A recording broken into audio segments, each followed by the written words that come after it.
kedai aku. Kau tahu berapa banyak aku rugi. Aku nak bayar. Akak kutip daripada Rohingya ke kak? Macam tu aja. Saya tanya, akak kutip keuntungan daripada Rohingya ke?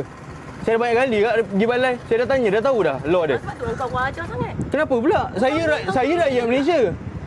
Engkau tahu tak? Engkau orang nak tangkap Rohingya. Yang orang lain nak beli kedai aku. Dia datang, saya daripada sana tadi mengamuk-ngamuk. Okey ke? Saya tanya kenapa? Yalah, sebab semua orang datang macam tu.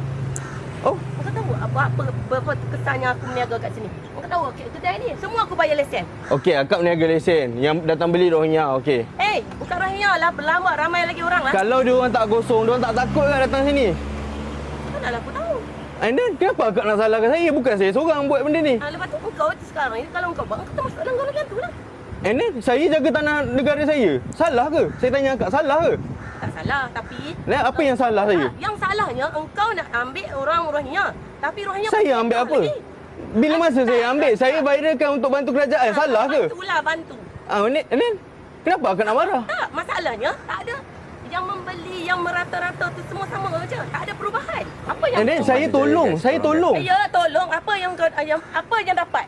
Apa yang dapat? Saya dapat bantu. Aku tanya aku tak dapat apa-apa pun. Akak tak dapat apa? Akak ingat saya ada gaji ke saya buat ni?